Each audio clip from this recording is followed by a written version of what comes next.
ปลาโถไม่สดๆดินี่มื้อเช้านี่ยังบ่เห็นเถื่อตาสะอ่อนวิวจุดนี้เนาะโอ้เฮือนหลังนี้งามเด้อนี่พี่น้องทักทายสบายดีท่านผู้ชมทุกคนนี่คือบรรยากาศอยู่ที่บ้านนายางเหนือตอนนี้อุ่นใจอยู่ที่บ้านนายางเหนือสำหรับคลิปนี้อุ่นใจจะพาไปเบิงบรรยากาศระหว่างทางจากนี้ไปล่วงพระบางพี่น้องก็คืออุ่นใจมา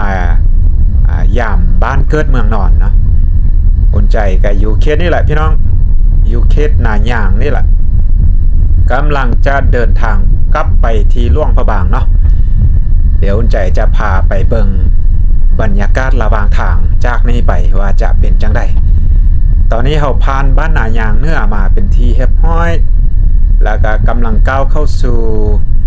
บ้านนายางใต้พี่น้องไปเบิ่งกันว่าสภาพหนทางบรรยากาศจะเป็นจังไดช่วงนี้ตอนนี้เราเข้ามาเขตบ้านนายางใต้พี่น้องบ้านนายางใต้เพราะว่านายางเหนือกับนายางใต้จะติดกันแล้วบ้านนายางใต้นี้ก็จะเป็นบ้านวัฒนธรรมที่เพิ่นอนุรักษ์ปกปักรักษาโดยเฉพาะมีเฮือนที่ว่ารักษารูปแบบดั้งเดิมไว้พี่น้องเฮาน่าจะกลายไปเห็นบางหลังอยู่แคมทางคำว่าเขตนายางนี่ก็เป็นมีหลายบ้านมี6บ้านพี่น้องเป็นชนเผ่าไทลื้อพี่น้องก็มีบ้านนายางเหนือนายางใต้ห้วยฮาห้วยฮีดแล้วก็มีนาไม้บ้านปุ้งจองนะมี6บ้านนำกันเป็นชนเผ่าลือ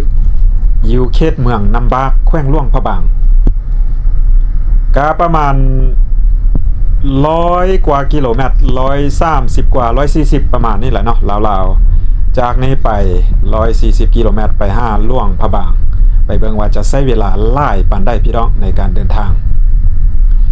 เขื่อนอยู่ซ้ายมือนี่พี่น้องงามเลยอันนี้จะเป็นเขื่อนที่เพิ่นอนุรักษ์ไว้เลยก็มีหลายหลังคาเขื่อนอยู่ที่ว่าเพิ่นอนุรักษ์แบบรูปทรงดั้งเดิมจะเป็นไม้ทั้งหมดหลังเลยพี่น้อง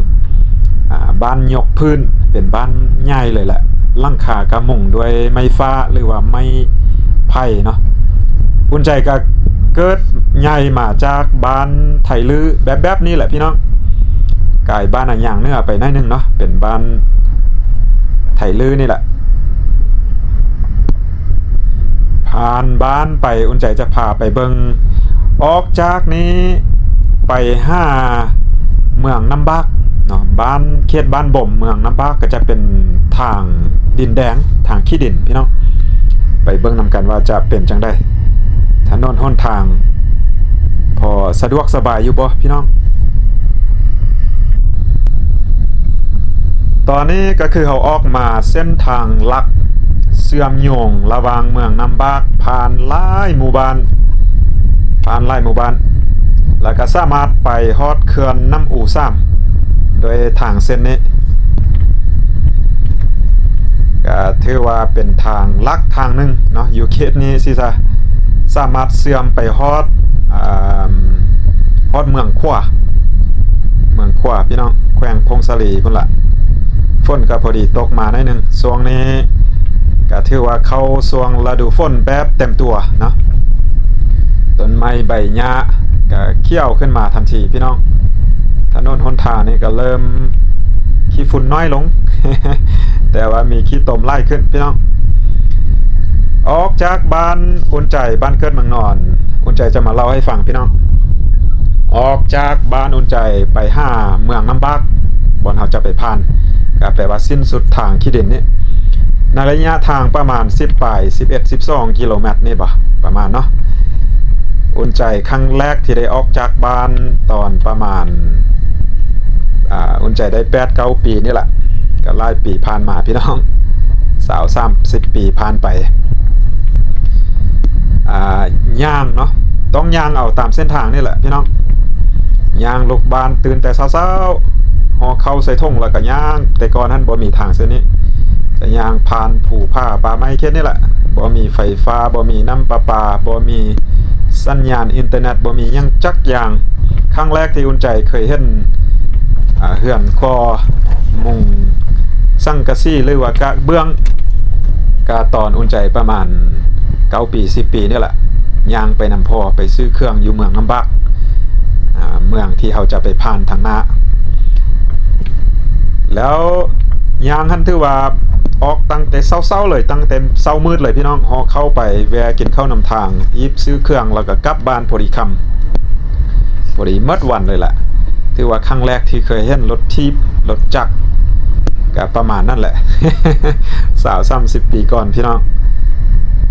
โอ้ยเนาะตอนนี้ก็ถือว่าเป็นคนซ่องสมัยพี่น้องตั้งแต่บ่เห็นหยังทั้งมวลหลังจากนั้นอุ่นใจก็ได้ย้ายเขาไปเรียนหนังสืออยู่ในเมืองแล้วเพิ่นก็เริ่มสร้างทางนี้เข้าไปนะผ่านหมู่บ้านแล้วก็มีไฟฟ้าต่างๆประมาณนี้แต่ว่าเส้นทางก็ผ่านไป30 ปีก็ยังดีขึ้นมาหน่อยนึงพี่น้องพอบ่ได้ย่างสิซะเนาะเทียบใส่แต่ก่อน ประมาณนี้เนาะเส้นทางจะเห็นคือเห็นนี่แหละเป็นทางขี้ดินยามฤดูแล้งโอ้ยเหือนอยู่แคมทางนี่ต้นไม้ใบหญ้าแคมทางนี่บ่เห็นฮอตซี่ใบไม้พุ่นไหลเนาะลังคาก็เป็นซี่ขี้ฝุ่นหมดแหละพี่น้องยามนี้ฝนตกมาก็ไข่แดงนิดนึงเนาะแต่ว่าก็จะเปื้อนมีคุ้มมีบ่อก็ต้องได้คอยไปคอยมาคุ้มก็คือเห็นแบบนี้แหละพี่น้องบางครั้งบ่ฮู้ว่าเลิกตื่นสำใดมันมีน้ำเนาะเขตนี้เป็นเขตบ้านห้วยเย็นพี่น้องอุ่นใจเที่ยวมาปกติเลยพี่น้องล่วงพระบางมาหาบ้านเกิดนี่130 ไป140 กิโลเมตรถนนหนทางเข้าบ้านก็สิแบบนี้แหละแต่ความปกติผ่านมาก็เที่ยวด้วยรถจักรเนาะจะเป็นรถวีบากพี่น้องจะสะดวกกว่าไวกว่าอีกขี่รถวีบากนี่ถ้าขี่แท้ๆนี่ประมาณ2 ชั่วโมงไปหน่อยนึงเนาะเพราะว่าเส้นทางลักๆก็ยังมีรถไล่ก็ต้องได้ค่อยไปค่อยมาถ้ารถคือรถใหญ่แบบนี้ขี่นี่ก็ยากกว่าไล่ชั่วโมงพอสมควรเด้ก็ลองไปเบิ่งเนาะว่าสิใช้เวลาเท่าใดตั้งแต่นี้ไปห้าล่วงพระบางไปเบิ่งนำกันตอนนี้ก็ใกล้จะสิ้นสุดทางนี้ละพี่น้องจังน้อยก็สิสุดละอย่างน้อยนึงเขาก็ใช้เวลาไล่พอสมควรเนาะในระยะ10 ปลายกิโลเมตรพี่น้อง11-12 กิโลเมตรเพราะว่าแล่นไหวบ่ได้คันถ้าเป็นรถยกสูงเนาะเป็นรถยกสูงนี่ไปสะดวกอยู่แต่ก็คือรถของเฮานี่เป็นรถต่ำนิดนึงก็เลยว่าต้องได้คอยแบบนี้บางคุ้มมันคุ้มเลิกแท้ๆพี่น้องขนาดช่วงนี้ยังบ่ทันเข้าช่วงฤดูฝนแบบเต็มร้อยเทื่อถ้าเริ่มเดือนหน้าเดือนในไปนี่ทางอาจจะเปไล่กว่านี้เพราะว่าช่วงฝนแท้ๆในซ่อมก็ยากๆทางขี้ดินแบบนี้นอกจากว่าแล้วฝนแล้วเพิ่นก็จะมาซ่อมเล็กๆน้อยๆถึงพี่น้องทางนาพุ่นคือว่ามีแดดเนาะหวังว่าคงจะแดดมื้อนี้หวังว่าฝนสิบ่ตกไล่กันถ้าฝนตกไล่นี่ทางบ่ยักปานได้ที่เฮามามือเช้านี่ยักว่าเปื้อนไล่มีหลายจุดที่เปื้อนขี่ไหวบ่ได้เด้พี่น้องนี่เลยพี่น้องอยู่ทางหน้านี้ถือว่าเป็นจุดสิ้นสุดของเส้นทางขี้ดินเลี้ยวซ้ายไปนี่ก็ไปน่องเขี้ยวทางนี้เป็นทางเลขที่14จะเสื่อมต่อเส้นทางเลขที่13ก็คือไปเสื่อมใส่เส้นทางหลักของประเทศลาวเลขที่13เนี่ยอยู่ที่ปากหม่องถ้าหากว่าไปทางน่องเขี้ยวก็จะผ่านไปหลายบ้านหลายเมืองพี่น้องจนไปฮอดพุ่นแหละไปฮอดเสียงขว้างแล้วก็อีกแยกนึงไปทางสำเนื้อแล้วก็ไปฮอดสายแดนเวียดนามพุ่นแหละทางเส้นนี้ก็ถือว่าเป็นเส้นทางที่ยาวแต่ว่าเส้นทางจะบ่กว้างปานใดเส้นทางแคบแล้วก็ ผูผ้าป่าไม้หลายคดโค้งเลยเส้นทางเส้นนี้พี่น้องออกจากนี้ไป5ปากหม่องกะบ่ได้ไกลเนาะน่าจะประมาณ 7-8 กิโลเมตรนี่แหละเขตนี้เป็นเขตบ้านบ่มเมืองน้ำบักพี่น้องเขตนี้แหละที่อุ่นใจย่างมาเนาะจาก จากบ้านเกิดของอุ่นใจย่างมาตอนยังเป็นเด็กน้อยย่างมาซื้อเครื่องซื้อของได้มาเห็นทางปูยางแบบนี้ได้มาเห็นรถจักรรถทิพย์รถใหญ่กับสมัยนั้นแหละพี่น้อง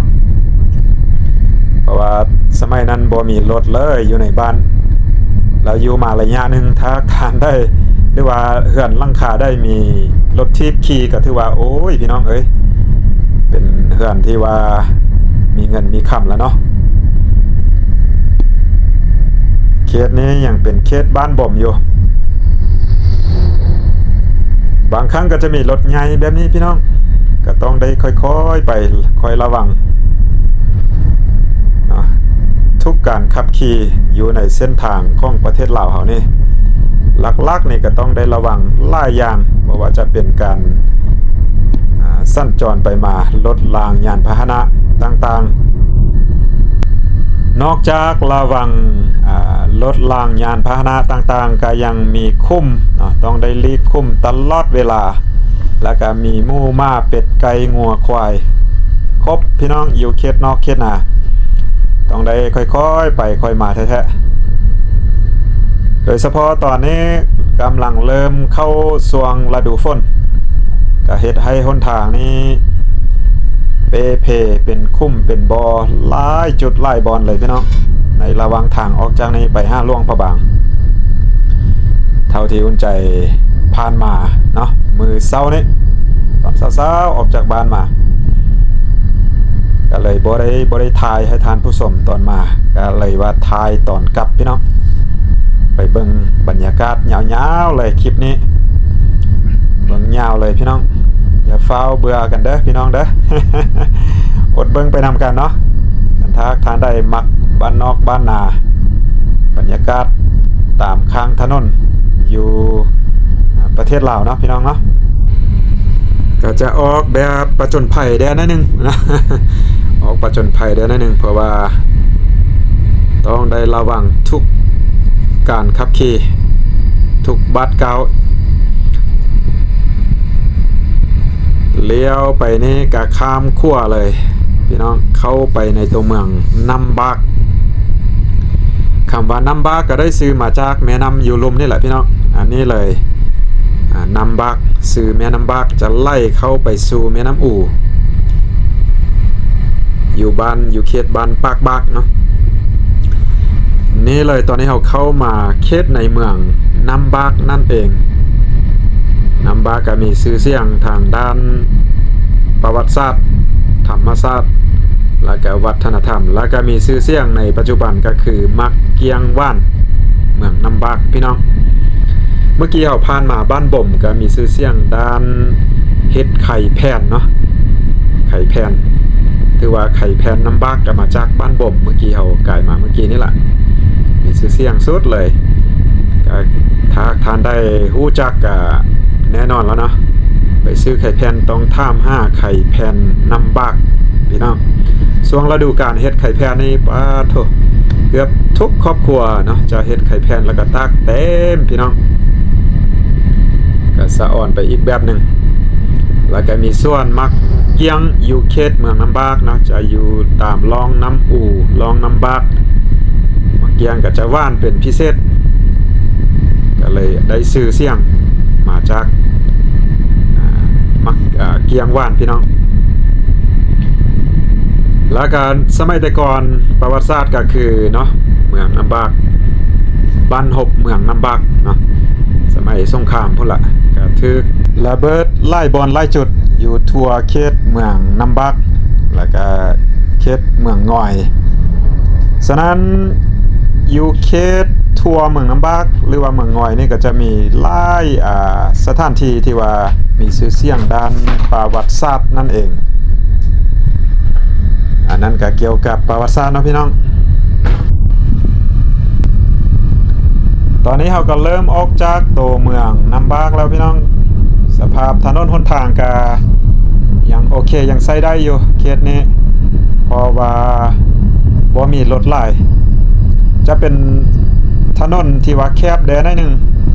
แล้วก็บ่มีรถหนักโดยเฉพาะรถต่างเครื่องหนักๆรถบรรทุกใหญ่ๆก็เลยว่าเฮ็ดให้สภาพถนนนี้ก็ยังพอใช้ได้จะมีคุ้มเล็กๆน้อยๆบางบ่อนแต่ก็บ่ถึงกับว่าโหดร้ายเกินไปเนาะก็พอแล่นได้ถึงจังได้ก็อย่าเฮาแล่นไหวบ่ได้อยู่แล้วอยู่เขตนี้เพราะว่าบ้านเรือนก็จะติดแคมทางก็จะมีสัตว์ซ่าว่าสิ่งต่างๆมีเป็ดมีไก่คือใจเว้าไปว้าวอากาศนี่ดีขึ้นเรื่อยๆพี่น้องเพราะว่าตอนเช้ามืดๆนี่มีอยู่บางบอนบางจุดมีฝนตกลงมาเรื่อยๆเนาะเขตนี้ก็ยังเปียกอยู่เพราะว่ามีฝนมื้อเช้านี่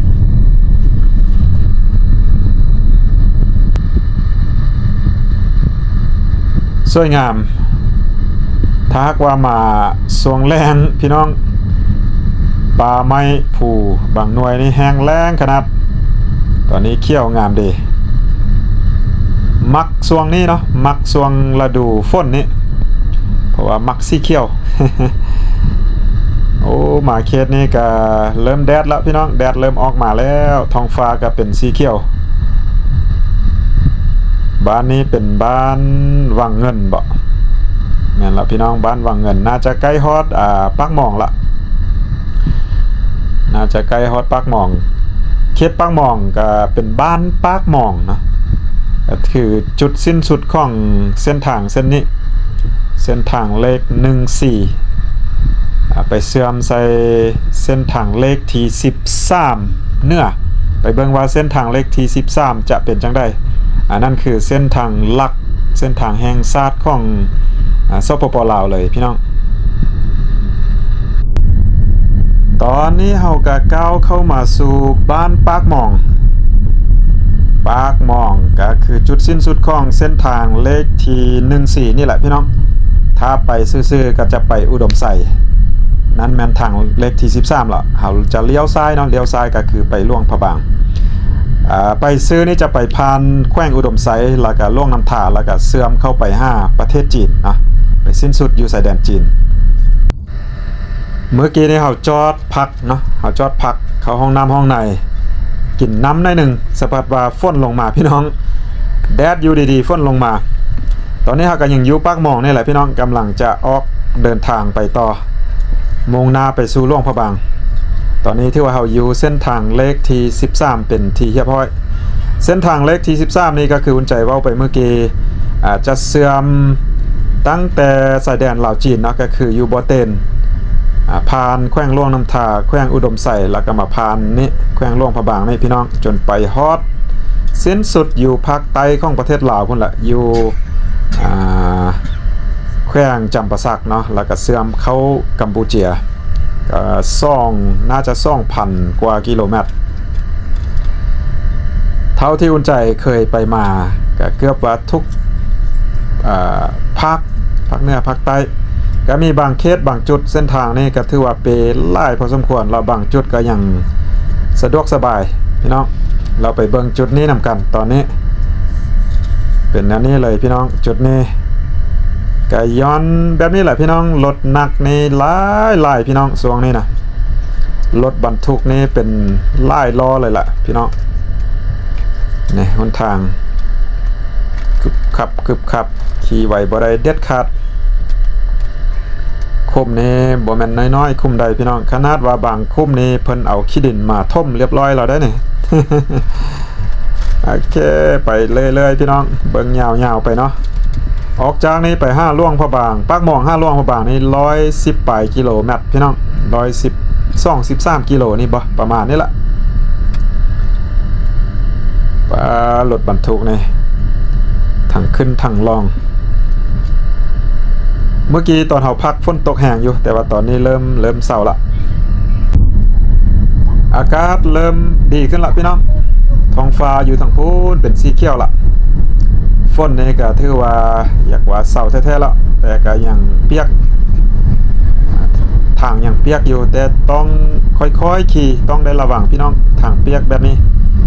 บวกกับบางจุดบางบอนมันมีขี้ดินเนาะมื่นทางมื่นพี่น้องทั้งจังได้ก็อย่าขี่ไหวบ่ได้เนาะตาเท่าที่เฮามาตอนนี้มื้อเช้านี่เฮาไปก็โอ้ยพี่น้องขนาดว่าขี่แบบอยากว่าเหยียบใส่หน่อยนึงเนาะเหยียบใส่คุ้มเล็กๆน้อยๆนี่โดดข้ามเลย ตอนนี้ต้องได้ระวังตอนนี้พี่น้องบ่เกิน100-200 เมตรแล้วมีคุ้มแล้วพี่น้อง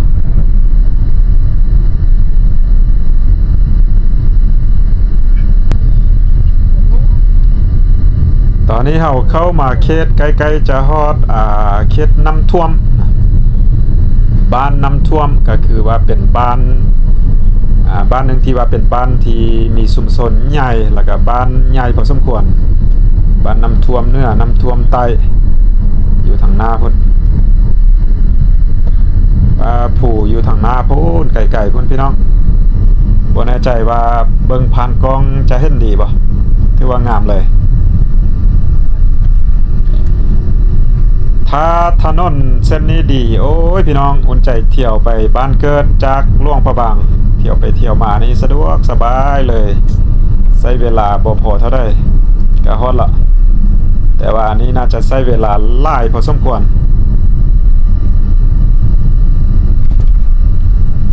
แบบนี้คุ้มมีทุกบอนพี่น้อง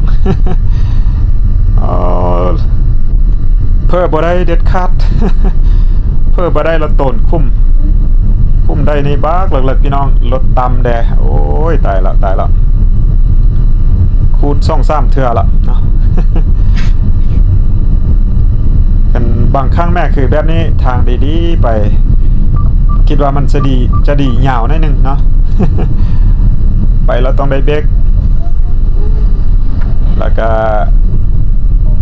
คันทางซื้อแบบนี้ก็โอเคเพราะว่าเขาเห็นรถมาทางหน้าเด้ก็จะเห็นคุ้มเด้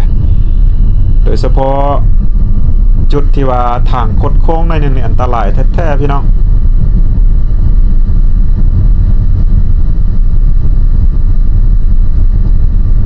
มื้อเช้านี้ฝนน่าจะตกแห้งๆแค่นี้ซ่องข้างทางอย่างเปียกแล้วก็เป็นน่องน้ำอยู่โอ้ยไกล อันนี้แหละว่าต้องได้ระวังมีเป็ดมีไก่พูนทางหน้าพูนพี่น้อง กาบเป็ดพี่น้องเป็ดเนาะเพราะว่าสัตว์ทุกชนิดเขตนี้จะปล่อยแบบเป็นอิสระเนาะเป็นอิสระคือว่าปล่อยแบบทั่วไปเลยเกือบว่าอยู่ทุกภาคของประเทศลาวเฮาหั่นล่ะตอนคืนได้แห้งให้พี่น้องงัวควายเนาะมันนอนอยู่กลางทางเพราะว่าตอนกลางคืนมันอากาศมันจะเย็นนิดนึงแล้วอยู่ทางนี้มันน่าจะอุ่นเนาะควายงัวมานอนว้าวตอนนี้เราเข้ามาในเขตตัวเมืองบ่แม่นตัวเมืองเนาะตัวบ้านเลยแหละพี่น้องบ้านน้ำท่วมเขตนี้น่าจะเป็นน้ำท่วมเหนือพุ่นหนทางเพราะว่าอุ่นใจมาเดือนแล้วเดือนก่อนคุ้มบากเลยเขตนี้ตอนนี้เพิ่นเอาขี้ดินมาท่มแล้วพี่น้องอันนี้ถือว่าท่มละแต่ว่าต้องได้ระวังหินปะโถบักใหญ่ๆซ้ำหน่วยมะพร้าว ระวังแท้ๆเคสนี้ก็เป็นเคสชุมชนที่หน้าแน่นเคสน้ำท่วมในอนาคตบ่แน่ใจว่าจะแยกออกเป็นเมืองหนึ่งบ่เคสนี้เมืองน้ำท่วมสิบ่แต่ว่าก็ยังขึ้นกับเมืองน้ำบากอยู่พี่น้องอันนี้ยังเป็นเมืองน้ำบากบ้านน้ำท่วมสิซะเพราะว่าทุกอย่างก็มีอยู่นี่ว่าจะเป็นธนาคารเป็นตลาด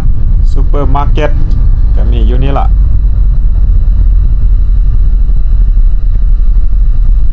ว้าวคุ้มใหญ่เลยจุดนี้ตลาดก็จะอยู่ซ้ายมือนี่เลยแล้วก็มีคิวรถอยู่นี่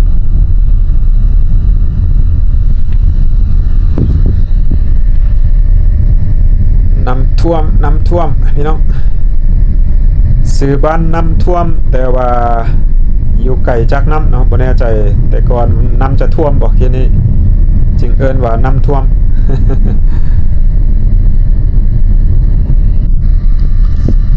เคสนี้ก็ยังอยู่ในบ้านน้ำท่วมแต่ว่าจุดนี้น่าจะเป็นน้ำท่วมใต้ป้าเบิ่งคุ้มอยู่ขวามือนี่ถ้ามีรถมาทางนี้ต้องได้รอท่าเลยบ่สามารถลงคุ้มนี้ได้รถเฮาต่ำรถใหญ่มาแล้วพี่น้องรถบรรทุกใหญ่ๆแบบนี้เท่าที่เห็นผ่านไปผ่านมานี่คิดว่าเกิน 50% เป็นรถไปจีนหมดพี่น้องน่าจะส่งสินค้าบางอย่างเข้าจีนน้ำหนักนี่ก็ไล่โตนเลยบางทรงนี่มาแลนทางนี่ก็เปหมดแล้วทางเฮาเบิ่งดูพี่น้องจุดนี้ก็เป็นจุดหนึ่งที่ว่าเพยังนักเลยแค่นี้เอาหินมาท่มกับหินสวาปากใหญ่ๆพี่น้องรถน้อยรถต่ำนี่โอ้ยเสี่ยวกงรถเนาะว้าวเบื้องส่งนี้มันคือจะบออันนั้นบ่ได้บอสะเทือนบ่ได้ความจริงแล้วกล้องอุ่นใจมันจะกันสั่นได้ระดับสูงเลยแหละแต่ความจริงมันดังคึบคับเลยแหละพี่น้องเอ้ยเราเบิ่งจากผ่านกล้องนี้น่าจะคุ้มบ่ใหญ่แต่ความจริงมันคุ้มเล็กๆใหญ่ๆเลยถ้าเป็นรถยกสูงนี้ได้เลยเนาะผ่านบ้านน้ำท่วมมาเคียนี่เป็นบ้านยังเนาะบ้านหัวนาบ่หัวนาหรือว่าผลงามบ่แน่ใจก็ยังคุ้มยังบ่หมดพี่น้อง ยังมีคุ้มไปเรื่อยๆแต่ว่าอากาศนี่ดีเลยอากาศดีบ้านเสียงดาเมื่อกี้เห็นไปซื้อบ้านเสียงดาบ้านนี้มีหลายบ้านก็ชื่อจำบ่ได้มีหลายหมู่บ้านถึงว่าจะเที่ยวไปเที่ยวมาตลอดก็จำบ่ได้เนาะพี่น้องยังสับสนอยู่โถมื้อนี้ถือว่ารถใหญ่นี่หลายเด้อมื้อนี้ตั้งแต่ออกปากหม่องมาถือว่าหลายคันเลยมาฮอดจุดนี้วางเดือนแล้วอุ่นใจมานี่ป้าเถอะพี่น้องคุ้มเพียงกลางค่าพุ่นนะกายหัวเข่าขึ้นไปบางคุ้มนะตอนนี้เพิ่นเอาขี้ดินมาท่มเนาะขี้ดินบวกกับมักหินบ้างใหญ่ๆพุ่นอยู่ทางหน้าซ้ายมือพุ่นบ่มีไผกล้าไปเงียบซ้ำหน่วยมักเผาหินใหญ่ขนาดนี้เลยสิไหวบ่ขี่รถจักรนี่อันตรายเลยนะรถต่ำคือกันเนาะยานมันที่สิพื้นมันเนาะท้องอ่างมันสิไปต่ำใส่มือหินท่านอันตรายสุดเลยเนี่ย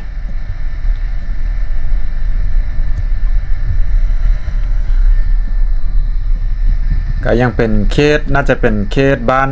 เสียงดาอยู่เขตนี้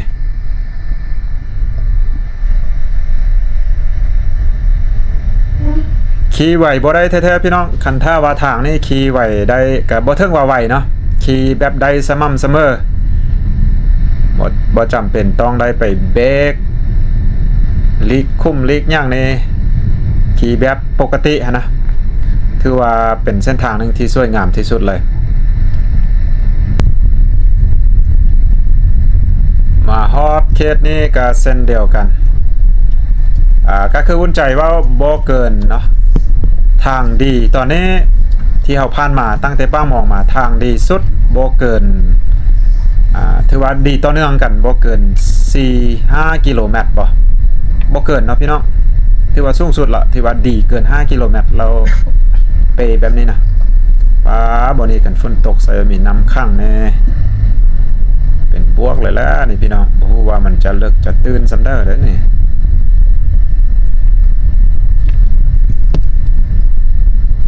ว้าวคูดไปพี่น้อง เสียดายรถเนาะเสียดายรถ ซ้ายมือเป็นทุ่งนางามเลยพี่น้องเคสนี้ก็จะเฮ็ดนาแซงแล้วก็นาปี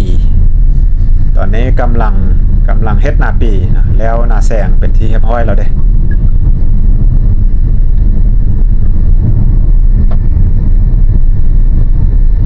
เบิ่งยาวไปเนาะพี่น้องเบิ่งยาวไปยังบ่ฮอดง่ายล่วงพระบางยังบ่ฮอดง่ายเนาะปาโถพี่น้องเอ้ยว้าวไม้สดเด้นี่ว้าลมแบบนี้พี่น้องปาโถถือว่าไม้สดเลยลมนี่มือเสานี่ยังบ่เห็นเทื่อนี่เนาะมือเสานี่มายังบ่เห็นเทื่อถือว่าก็ลงวางนึงแหละบางทรงนี่ว้าวน่าจะลีกคุ้มทางหน้านี่คุ้มน้อยหรือว่าลีกรถอันใดอันนึงนี่แหละหรือว่ารับในพี่น้องเบียร์เป่าเนาะต่างเบียร์เป่าเบียร์บ่มีในดีแต่ลงข้างทางแบบนี้คันเป็นบอลจุดลงเหี่ยวนี่มันอันตรายสุดๆเลยพี่น้องต้องได้ระวังแท้ๆอากาศดีขนาดตอนนี้ อากาศดีเลยซ่องข้างทางก็เขี้ยวงามอย่างขี้ไล่ได้ทางซ้ำนี้พอละพี่น้องทางซ้ำนี้นี่ถือว่าแลนได้สะดวกนะพอได้สะดวกพอได้แลนไวพอบ่ได้เบรกตลอดเวลาเลยอันนี้บ่เกินนาทีนึงเบรกละ2นาทีเบรกละสิมันก็อันตรายอันนี้ก็ยังพอได้อยู่ฮอดบ่5 กิโลเมตรว่าแล้วบ่ฮอดอยู่ทางหน้านี่มีคุ้มแล้วพี่น้องต้องได้เล็กออกไปทางนี้คุ้มแล้วอันนี้คันแล่นไวนี่ก็ตกคุ้มปึ้งเลยแล้วเนาะ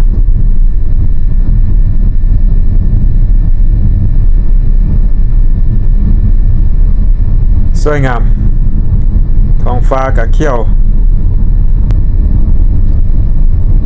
ตอนนี้เอามาฮอดเขตบ้านนาหำเขตบ้านนาหำพี่น้องมีภูอยู่ทางหน้าพุ่นก็เป็นผ้าหินปูนก็งามอยู่นาหำก่อนจะขึ้นภูขึ้นดอยนาหำก็ลงคุ้มก่อนพี่น้องคุ้มนี่ก็ใหญ่พอสมควรต้องได้ค่อยๆลงไปเพราะว่ารถเห่าต่ำพี่น้องกันบ่ซั่นก็คูดแน่นอนคูด3-4 เทื่อแล้วเนาะก็เสี่ยวใส่อยู่พี่น้อง ยานอันตรายคูดไล่เทื่อนี่อันตรายนะทั้งพื้นมันเนาะจำได้ว่ามื้อเช้านี้มามีคุ้มย้ายคุ้มหนึ่งอยู่บ่นี้พี่น้องแม่นแท้ๆเนาะต้องได้คอยจะไปทางใดเนาะนี่คุ้มบากเลิกๆอีกบ่นี้นะเดี๋ยวเลี้ยวเข้าขวาไปซื้อนี่บ่ได้ละต้องได้เลี้ยวเข้าทางซ้ายมือนี่อ๋ออันนี้ก็บักเลิกเด้อได้บ่นี่ล่ะแห่งว่าขึ้นค่อยสั่นอีกโอ๊บ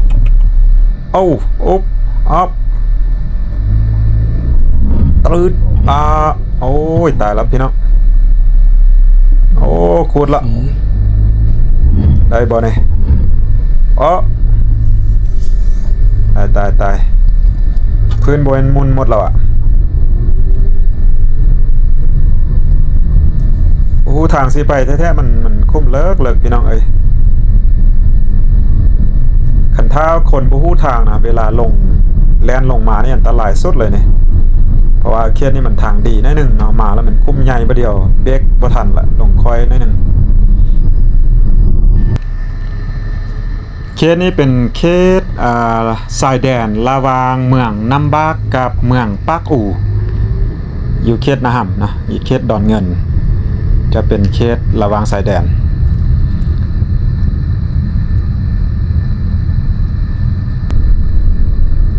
รถ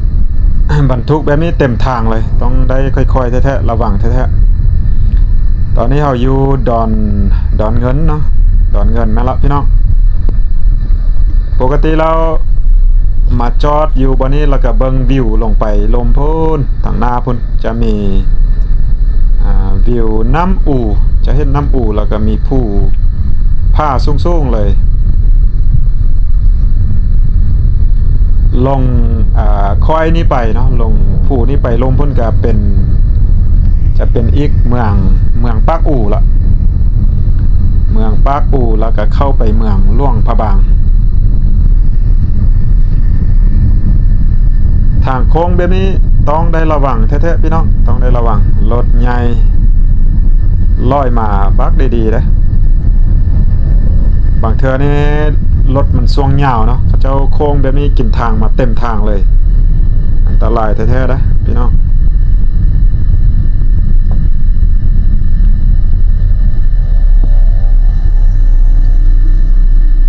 วับคุมนี้ก็ใหญ่สมควรลงไป โอ้เธอบ่น่าเอามาเลยเนาะรถต่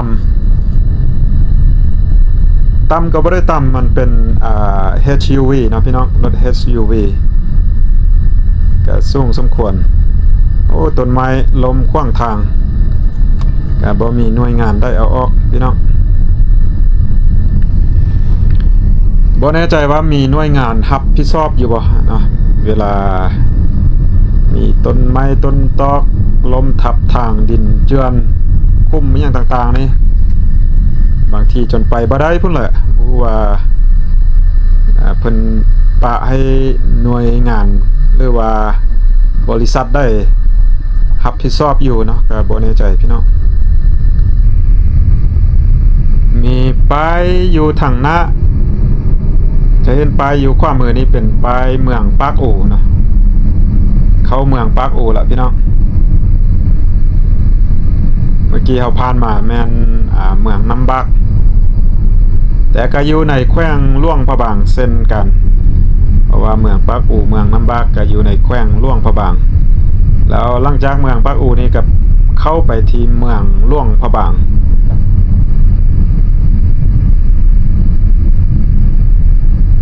ทางหน้านี่ก็มีคุ้มเด้อต้องได้ระวังคุ้มนี้ง่ายแท้ๆบ่นี่ก็เห็นบ่ต้องได้เลี้ยงมาทางนี้ขวามือนี่ไปบ่ได้ละบ่นี้นี่ดินยุบตั้งแต่ฤดูฝนปีก่อนพุ่นบ่เท่าที่จำได้เพราะว่าช่วงโควิดนี่อุ่นใจก็เที่ยวทางนี้ตลอดเลยบ้านต่างๆอยู่เรียบตามแคมทางเกือบว่าทั่วภาคเหนือของลาวภาคใต้ก็เช่นกันแต่ว่าหลักๆก็อยู่ภาคเหนือแบบนี้ติดทางเลยพี่น้องแบบนี้ถือว่าบางหลังนี่หลังขานี่กายทางมาซ้ำ บ่แน่ใจว่าเพิ่นนอนหลับได้จังได้ตอนคืนพี่น้องเพราะว่ารถใหญ่แบบนี้แล่นทั้งเว้นทั้งคืนก็เต็มทางเลยต้องได้จอด พี่น้องซูรูเข้ามารถจีนเถอะ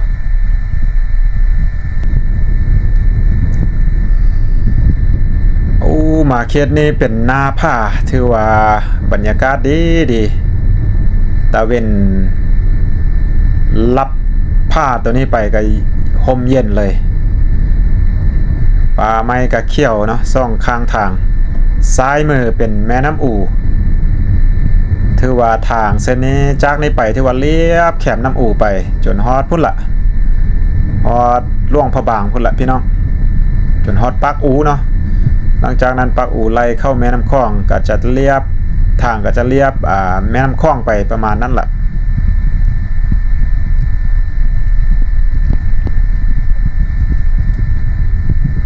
ผู้อยู่ทางซ้ายมือสังเกตเบิ่งบ่พี่น้อง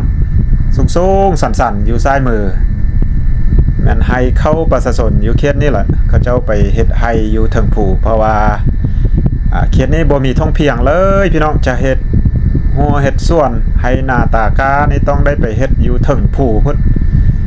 แล้วก็ต้องได้เฮ็ดช่วงฤดูฝนแบบนี้อย่างเดียวฤดูแล้งนี่บ่มีบ่อนปลูกเข้าเลยเนาะ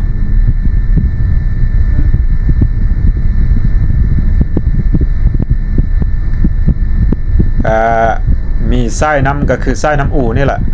ไล่ไปตามห้องห้อมผูผ้าปลาไม้กระทงเพียงนี่ถือว่าโบเห็นเลยล่ะเกณฑ์นี้นะจะเป็นผูแบบนี้เรื่อย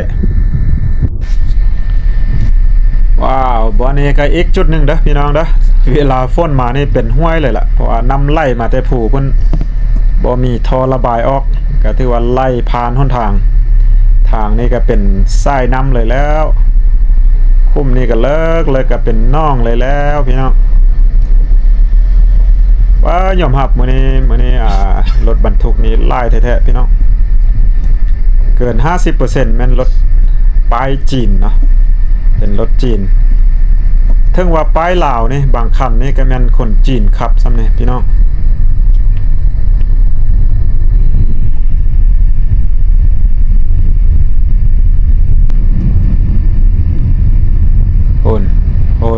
โพนเกือบได้เข้าป่าแล้วค่อยมันจะเร่งขี่บักไวอีกมันบ่ได้ส้นเฮาอีกมันบ่ได้สโลว์ความไวอีกพี่น้องเนาะใจหายมัดหลังเมื่อกี้ขนาดว่าเฮาขี่ปักซ่าๆเนี่ยยังเบียดเข้ามา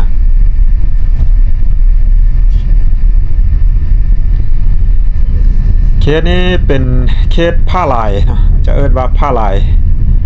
แต่ก่อนนี่อันตรายสุดทางเส้นนี้เพราะว่าต้องได้ระเบิดผ้าตัวนี้ออกก่อนจะเฮ็ดทางมันจะเป็นซ้ายมือก็เป็นน้ำอู่เป็นติดกับน้ำอู่เลยแต่กี้มันบ่สามารถไปได้เพิ่นได้ระเบิดผ้านี่ออกเพื่อเฮ็ดทางนี่แล้วก็อันตรายช่วงนี้มันจะมีหินล่นมาบางครั้งโดยเฉพาะช่วงฤดูฝนอุ่นใจเที่ยวมาทุกฤดูกาลช่วงฤดูฝนนี้จะเห็นบางครั้งนี่หินใหญ่ๆล่นลงมาตกอยู่กลางทางนี่เลยล่ะย่านแต่มันล่นเวลาเฮามาผ่านนี่ท่านเนาะถ้าว่าเป็นช่วงคาดคนบ่มีคนนี่ก็โอเคแต่เป็นช่วงเฮากำลังผ่านมานี่อันตรายสุดเลยนี่คือขวามือนี่เห็นบ่นี่ล่นมาปีกายมันซ้ายมือนี่ก็เป็นแม่น้ำอู่ก็ถือว่าไปทางใดก็บ่ได้พี่น้องขวาก็เป็นผู้ซ้ายก็เป็นน้ำ ไปเลยพี่น้องเบิ่งยาวๆไปก็ยังสวยงามเนาะสนใจก็ขับรถมาได้เกิน2-3 ชั่วโมงแล้วเนื่องจากว่ามี เขาต้องได้เบรกต้องได้ต้องได้มีสติตลอดนะแล้วก็เห็นวิวภูผาป่าไม้แบบนี้ก็เลยว่าบ่รู้สึกว่าเมื่อยเนาะบ่เมื่อยแล้วก็บ่เหงานอนอีกทางแบบนี้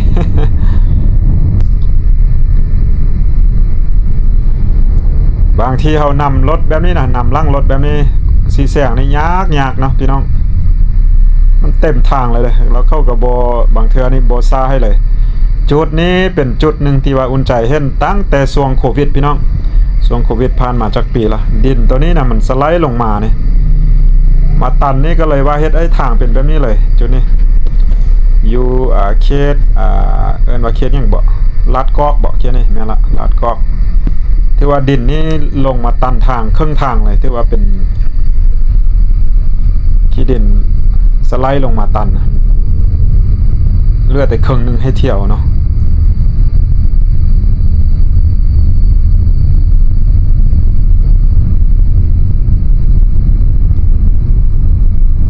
รถบรรทุกนี่ก็แล่นบักไวๆก่อนสิแซงเพิ่นได้นี่ก็ต้องบ่แม่นง่ายแหละพี่น้องบางเทื่อก็แล่นไว้บางเทื่อก็แบบสิปล่อยให้เฮาก็บ่ปล่อยแล้วก็สิไปไวเลยก็บ่ได้เนาะตอนนี้เฮามาฮอดเขตห้วยเรื่องแม่นล่ะพี่น้องเขตบ้านห้วยเรื่อง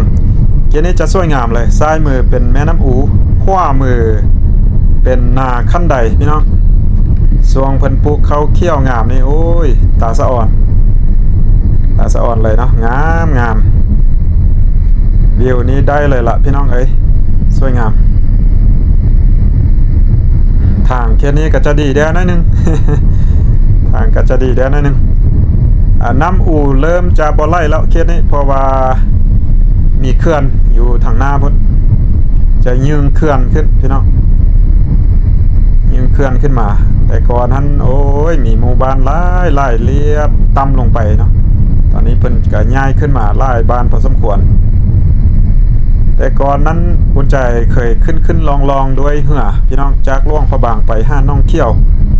ล่องเขี้ยวไปล่วงพระบางเนาะเพราะว่าอุ่นใจพานักท่องเที่ยวพาลูกค้าขึ้นลองน้ำอู่ถือว่าสวยงามไปอีกแบบ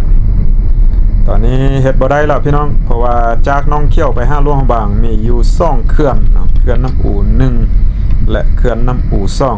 2ตันทางก็ยังสามารถขี่ได้อยู่เหือแต่ว่าเขาต้องได้ส่วนใหญ่ก็จะขี่จากน้องเขี้ยว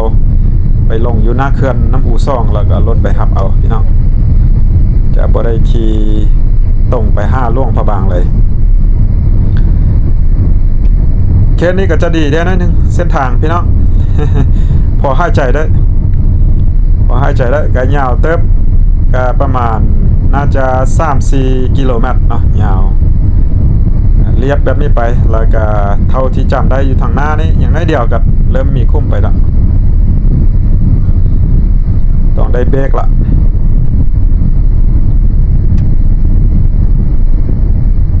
เริ่มแล้วตอนคุ้มน้อยๆแบบนี้เพิ่นว่าเพิ่นมาซ้อมตอนมันน้อยๆเนาะน่าจะบ่เปไปไล่ก็น่าจะบ่ได้ใช้งบไล่เติม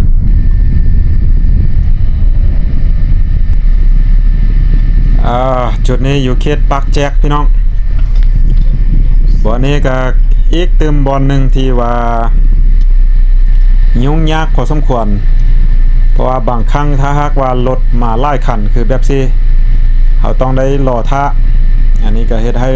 ซักซ่าเสียเวลาไปเติมบ่แม่นง่ายจุดนี้พี่น้องมีเทื่อนึงมันมีรถบรรทุกนี่เลียนกันมาหลายคันพี่น้องเป็น10บ่รวมบวกกับรถทั่วไปนี่แหละเอาต้องได้รอท่าเป็น10-15 นาทีพี่เนาะเพราะว่ามันแล่นได้แบบนี้มันแล่นได้คันเดียวเนาะมันบ่สามารถส่วนกันได้นะแล้วก็เลิกพี่น้อง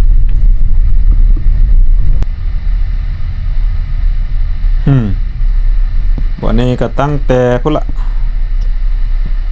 เท่าที่จำได้ก็ 7-8 ปีพุ่นบอกบ่นี้มันดินยุบก็เลยว่าเป็นอันนี้อยู่เลยเนาะแต่ว่าวิวทางหน้าพุ่นพี่น้องเน้นวิวเอาซะเนาะวิวทางหน้าพุ่นงามเลยแล้วก็จะเห็นโตเขื่อนที่เห็นอยู่ทางหน้าพุ่นเป็นเขื่อนน้ำอู่1พี่น้องเราผู้อยู่ทางหน้าพุ่นป้างามเลยเนาะผู้สูงเขื่อนน้ำอู่1อยู่จุดนี้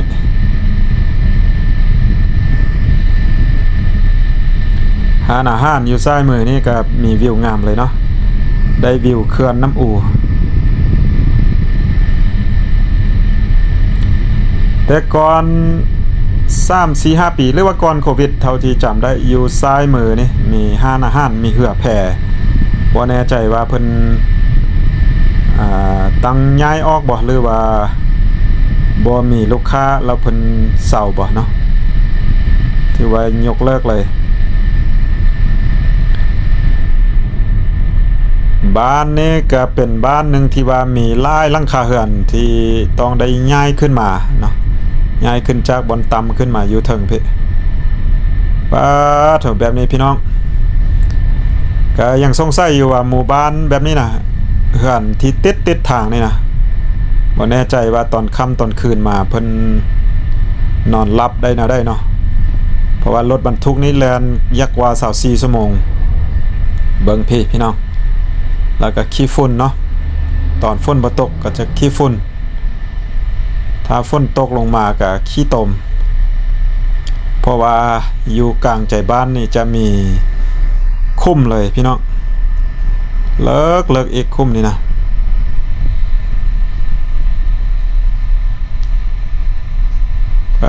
เถอะ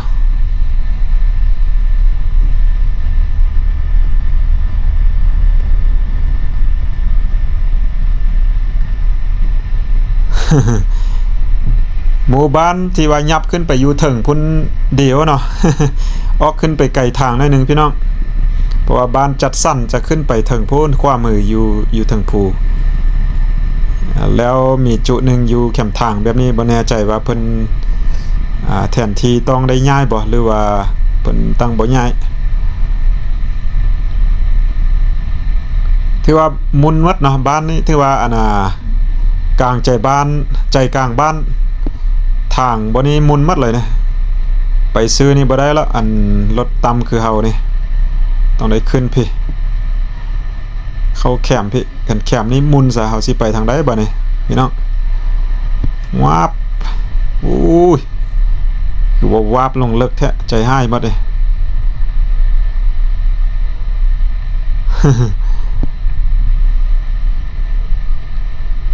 วาบบีบอยู่มาทางแบบนี้อยากได้รถสูงๆเลยเนาะได้รถสูงนี่สะใจอยู่เหมาะสมเลยแม่นรถกระบะสูงๆเลยเนาะ4 วินนี่เลยพี่น้องเป็นจุดหน้าเขื่อนน้ำอู่หนึ่งเห็นอยู่ทางหน้าพุ่นเป็นโตเขื่อนเลยล่ะถือว่าน้ำนี่อยู่ในระดับปกติเลยมันรักษาระดับน้ำให้อยู่ปกติเลยเพราะว่าช่วงนี้ฝนก็ยังบ่ทันมาเถื่อมาแล้วแต่ว่ายังบ่หลายเถื่อพี่น้องเพิ่นเอิ้นว่าฝนยังค้างอยู่ตามป่าตามภูตามต้นไม้เนาะยังบ่ทันลงมาห้วยมาห้องเถื่อก็ยังบ่ทันมีน้ำนองน้ำท่วมเถื่อ ก็บ่ได้ท่ามหาเนาะหวังว่าปีนี้คงจะบ่มีน้ำท่วมแบบเสียหายหนักๆคือปีผ่านมาปีกายนี่โอ้ยพี่น้องบ่ว่าอยู่อยู่ลาวเฮาแล้วก็อยู่ประเทศต่างๆเนาะมีพายุเข้าน้ำท่วมหลายบ่อนเลยอ่อนซ่อนผู้อยู่ทางหน้าพุ่นพี่น้องเป็นผู้ที่ว่างามสวยงามเลยถ้าขึ้นไปฮอดน้องเขี้ยวเนาะน้องเขี้ยวเมืองงอยจะเห็นผู้แบบนั้นหลายเลยอยู่ทุกที่ทุกบอนเลยก็เลียบตามล่องน้ำอู่นี่แหละพี่น้องสายน้ำเดียวกันน้องเขี้ยวเมืองงอยก็ถือว่าเป็นเมืองท่องเที่ยวแห่งหนึ่งนะ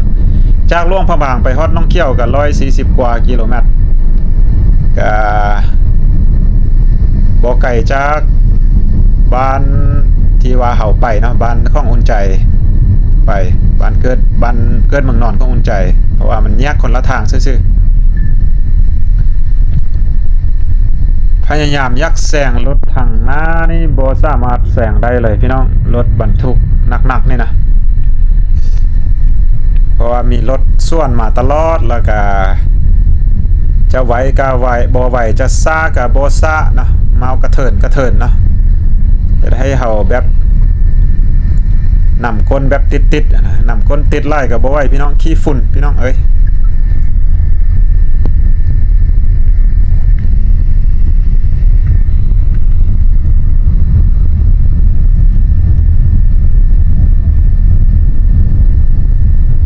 ถ้าบ่ฮอดทางซื่อๆแบบอันนั้นให้เฮาตีแก่ให้เขาเจ้าจอดให้บ่ได้ล่ะแบบนี้เนาะถือว่าเพิ่นจะกวมทางไปทั้งหมดเลยนอกจากว่ามีรถส่วนมาเขาก็จะเข้าขวาให้เขาก็บ่สามารถแซงอยู่ละพี่น้องก็แล้วแต่โชเฟอร์เนาะบางครั้งก็ได้ การขับขี่รถตั้งแต่ออกบ้านพุ่นมาก็เกิน4 ชั่วโมงแล้วพี่น้องเกิน4 ชั่วโมงแล้วเนื่องจากว่าเฮาขี่บ่ไหวเนาะคอยเพลินๆมาได้ก็อดเบิ้งไปนำกันพี่น้องอดเบิ้งเพลินไปนำกันเนาะเบิ้งยาวไปก็ยังบ่ไกลแล้วพี่น้องสีฮอดล่วงพระบางจากน้อยก็น่าจะฮอดละอยู่ไปนำกันก่อนเนาะ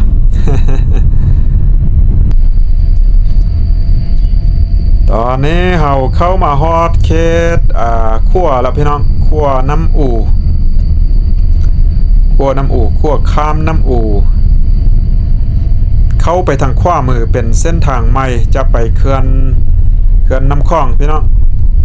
เขื่อนน้ำคลองหลวงพระบางที่กำลังสร้างอยู่ในตอนนี้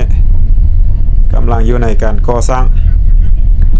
นี่เลยขั้วน้ำอูแต่ก่อนสมัยนั้นเท่าที่อุ่นใจจำได้มายังได้ขี่บักข้ามอยู่ขั้วนี้นะบ่มีขั้วเถอะเนาะงามพี่น้องเบิ่งแต่ผู้เคสนี้จะเป็นเอิ้นว่าผ้านาคบ่ผ้านาค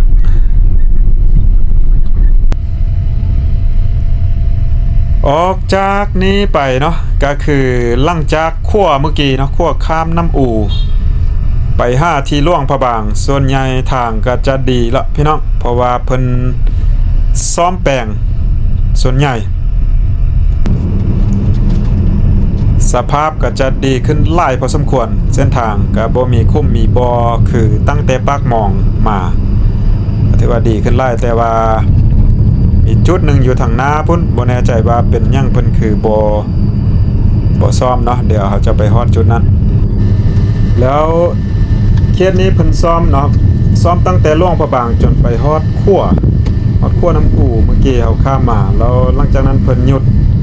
เสาบ่แน่ใจว่าเป็นหยังคือเพิ่นคือบ่เฮ็ดต่อเนาะ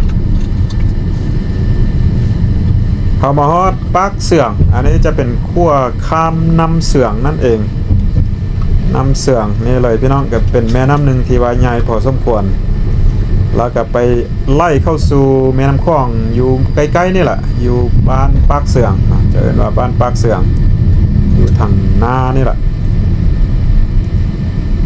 ก็อยู่เขตแขวงหลวงพระบางนี่ก็มีไล่แม่น้ำใหญ่อยู่ที่ว่าไล่เข้าสู่แม่น้ำคลองเนาะมาฮอดพี่อากาศดีเลยพี่น้องเกือบค่ำเนาะ เกือบแรง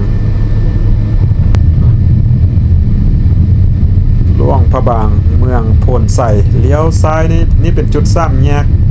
ไปขวาเลี้ยวขวาไปซื้อนี่ไปหลวงพระบางซ้ายมือไปเมืองโพนใส่นี่เลยที่จุดอุ่นใจเว้าเนาะก็สงสัยอยู่พี่น้องก็บ่เข้าใจเนาะ อันนี้เฮาถามซื่อๆเนาะบ่เข้าใจเพราะว่าทางนี้เห็นเพิ่นซ่อมแปลงตั้งแต่เขตพุ่นไหลขั้วน้ำคานนะขั้วน้ำคานขึ้นมาไปฮอดขั้วน้ำอู่ที่เฮาผ่านมาเมื่อกี้นี่ที่ว่าเพิ่นซ่อมแปลงเมื่อตามเส้นทางที่เฮาเที่ยวนี่แหละแล้วมีจุดนี้จุดเดียวพี่น้องเพิ่นบ่ซ่อมก็บ่แน่ใจแล้วก็บ่เข้าใจว่าเป็นหยังเนาะเราปะให้เปขนาดนี้เราบ่ซ่อมเราก่ายเนาะเราข้ามไปเลยนะถือว่าเปพิลึกเลยบ่นี้ไปเบิ่งว่าระยะประมาณ300เมตรบ่ประมาณนี้แหละ2-300เมตรอาจจะใช้เวลาขี่ไล่เกือบ5นาทีพุ่นแหละผ่านจุดนี้นะพี่น้องในระยะ300เมตรคุ้มบักเลยแล้วรถนี่ก็มาติดมาอังกันอยู่นี่พิลึกเลยนะจะเป็นเขตบ้านอย่างบ้านพรใส่เนาะเขตดอนจอแล้วอยู่กองขั้วรถไฟทางหน้าพุ่นเห็นขั้วอยู่ทางหน้าพุ่นจะเป็นขั้วรถไฟนะข้ามแม่น้ำคลองจะอยู่ทางขวามือแล้วก็ข้ามไปอีกฝั่งของแม่น้ำคลองแล้วก็เสื่อมเข้าอุโมงค์เนาะลอดเข้าอุโมงค์ซ้ายมือก็เส้นกันเพราะว่าเป็นผู้เข้าอุโมงค์แล้วก็ไปข้ามแม่น้ำคานบ่แล้วจึงไป5สถานีรถไฟเส้นนี้เนาะจุดนี้ขนาดว่าเพิ่นเอาขี้ดินมาท่มแล้วพี่น้องอันนี้ท่มขี้ดินแล้วได้เนี่ยยังคมบักใหญ่ๆบักเลิกอีกบางบอนนะฝนตกมานี่ได้เรื่องเลยล่ะเนี่ย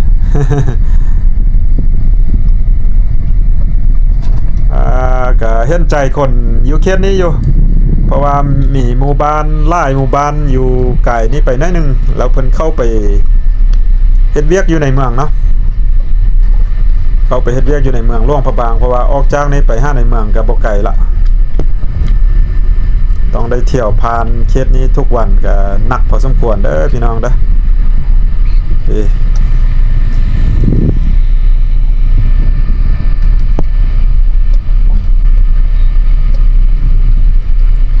ถต่ำรถเตี้ยมานี่ก็ทู่ไปตืดตาเลยพื้นก็ได้เพราะว่าคุ้มบางคุ้มนี้ลงบ่ได้เลยเนี่ยรถเตี้ยนี่เพราะว่ามันเลิกเกินไปแล้วก็ต้องได้ท่ารถอีกฝั่งมามันก็เลยว่าเฮ็ดให้ติดบางครั้งนี้ติดยาวเลยบ่นี้นะโดยเฉพาะช่วงเวลาเลิกเวียกเลิกการตอนเช้าตอนแรงมาเบิ่งแม่พี่น้องเอ้ยติดยาวเลยบวกกับรถต่างสินค้าต่างๆขึ้นมาเจอช่วงนั้นนี่ป้าโถเพราะว่าทางนี้มีแต่เส้นเดียวนี่แหละที่ว่าจะผ่านขึ้นเหนือลงใต้ก็ต้องได้มาผ่านจุดนี้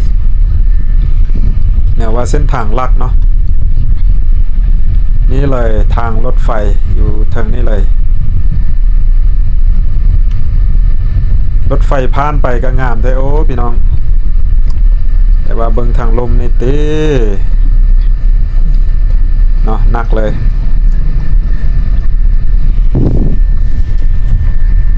ใช้เวลาไปไล่พอสมควร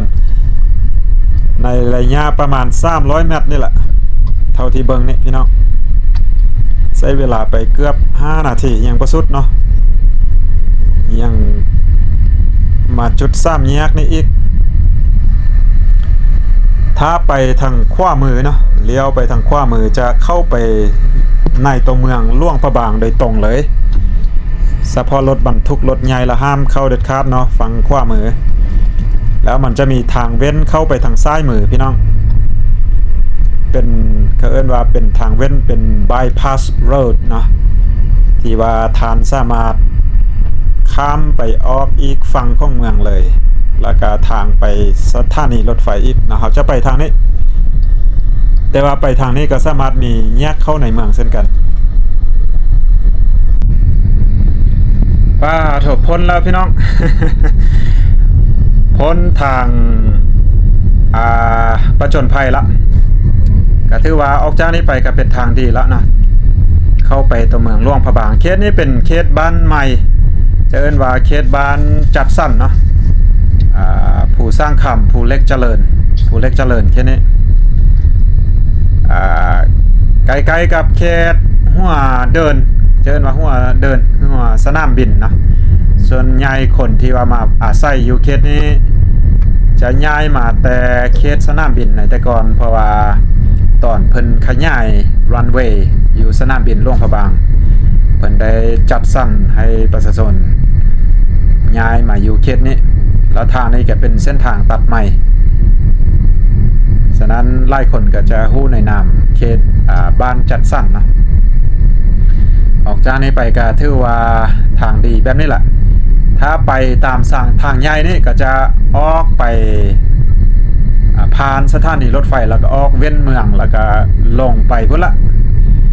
วังเวียงนครหลวงเวียงจันทน์พุ่นเลยพี่น้องตามเส้นทางเลขที่13แต่ว่าหลังจากนั้นเราจะแยกเข้าไปที่ในเมืองหลวงพระบางเนาะกาสิประมาณนี้พี่น้องเราใช้เวลาอยู่ทั้งเมิดทั้งมวล5ชั่วโมงพี่น้อง ในระยะทาง130ปลายกิโลเมตรเนาะบ่ฮอด40อย่างน้อยนึงเราใช้เวลาไป5ชั่วโมงขี่แบบประหยัดเนาะ ขี่แบบเจียมสุดๆป่านนั้นยังคูดมาตามทางเพราะว่ารถเราบ่เหมาะสมพ้นทางเนาะหรือว่าทางบ่เหมาะสมรถเราก็บ่แน่ใจเอาพี่น้องสำหรับคลิปนี้ก็สิขอจบไว้เพียงส่ำนี้เนาะขอบใจทุกท่านที่อดซาเบิ่งนำกันมาพี่น้องจนสุด ใช้เวลาหลายสมควรเนาะเจอกันคลิปต่อไปสำหรับคลิปนี้บายบายพี่น้อง